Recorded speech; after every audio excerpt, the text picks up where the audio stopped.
आहे. सांगी विविध कार्यकारी सहकारी संस्था त्यामधून सर्वसाधारण पुरुष म्हणून उभा राहिलेले.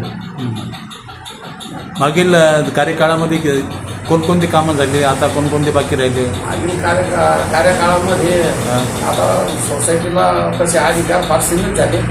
कर्ज वाटप शासनाच्या धोरणानुसार आणि सेक्रेटरीच्या धोरणानुसारच आहे. तर फक्त त्याचा पाठपुरावा करणं हेच फक्त कमिटीकडे. म्हणजे किती कर्ज वाटप झाले, किती वसुली झाली, आता पुढचं टार्गेट काय आहे? जवळपास 90% कर्ज वसुली झाली. वसुली झाली. बरोबर. बिनविरोध 2 महिला सर्वसाधारण, एक ओबीसी महिला, एक भटका विमुक्त जाती महिला आणि एक मागासवर्गीय असे 5 सभासद आमचे बिनविरोध झाले. आणि 8 वर्ष एक फॉर्म पडलेला आहे सर्वसाधारण. तर मग आता किती बाकी आहे निवडून येणारे? निवडून येणारे 8 सभासद निवडून येतील. ऑपोजिटमध्ये एकच फॉर्म पडले. एकच फॉर्म. बरोबर.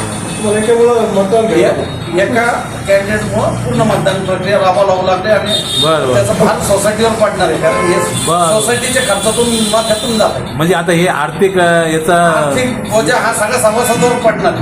बरोबर. मग तुमची काही बैठक वगैरे काही झाली नाही का बिनविरोध? बैठक झाली, पण आता लोकशाहीमध्ये आपण कोणाला विरोध करू शकत विरोध करू की तुम्ही वापसच घ्या. बरोबर. असा विरोध आपण करू शकत नाही. त्या कारणामुळे फॉर्म राहिले. या आता निवडणूक आता होणार आहे, तर तुम्ही मतदाराला काय आवाहन करणार या संदर्भामध्ये? मतदाराला हेच आवाहन करायचं आहे की सर्व पॅनल टू पॅनल मतदान करा आणि सोसायटीचा विकास करू. बरं. तुमच्या पॅनलचं नाव काय आहे? शेतकरी विकास पॅनल. शेतकरी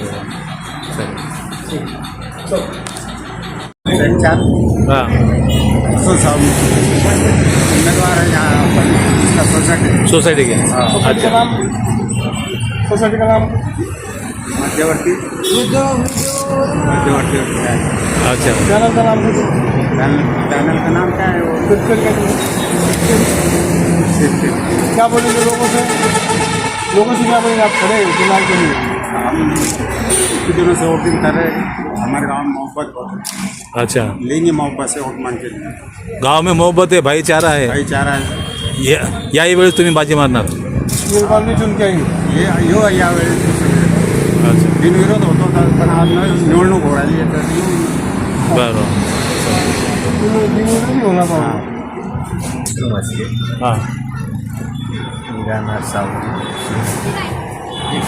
सोसाइटी कोणचं पॅनल? तुमचं पॅनल? पॅनल शेतकरी.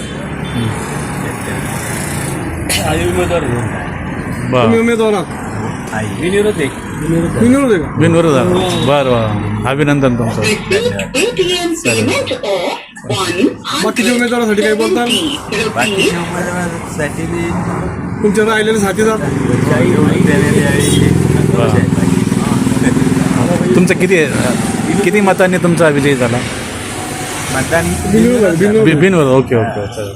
बिनविरोध झालं त्याच्यामुळे तुमची इच्छा होती का पूर्ण बिनविरोध व्हावा म्हणून? बरं. अच्छा. एका साईड समजा निवडणूक व्हायला पाहिजे. ठीक. जगन्नाथ पवार. हां. राहणार सावंगी असून विविध कार्यकारी सोसायटी सावंगी मतदान प्रक्रियेत मतदान करणार आहे. वा. शेतकरी पॅनलला पूर्ण निवडून जाईल. हां. एक अपक्ष आहे त्यांचाही विचार व्हायला हवा. हां. एक अपक्ष आहे त्यांचाही विचार व्हायला हवा. बरं. एक अपक्ष ॲडजस्ट का नाही केलं काय? ते ॲडजस्ट ते आमचा म्हणून. अच्छा. तुमची आता जे विविध कार्यकारी सोसायटी आहे, तर त्यांनी आतापर्यंत किती लोन वाटप केलं, वसुली वगैरे सगळे चांगले आहे का त्यांचं? चांगलं आहे.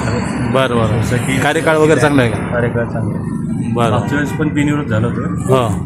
विरोध होणार होतं. होणार होतं. टोटल किती मतदान आहे तुमचं? टोटल 270. हां. 270. 270मधून आता किती उमेदवार आहे? 13 आणि 8 झालं. 9 आहे. काही बिनविरोध झाले ना? 5 बिनविरोध आले. 8साठी मतदान आहे तर 9 उमेदवार. बरं बरं. चालेल. तर तुम्ही आता जनतेला काय आवाहन करणार? तुमचे करा आणि उमेदवार नाही तुमचे तुम्ही जे मतदार आहात, तर तुम्ही तुमच्या सहकार्यांना मतदारांना तुम्ही काय आवाहन करणार? त्यांचा विचार व्हायला हवा बाकी काही विषय नाही. बरं ठीक. बरं चॅनलला तर होईलच पण त्यांचा विचार व्हायला हां त्यांना ॲडजस्ट करून घेतलं असतं मतदानाची वेळच नसते बरं चल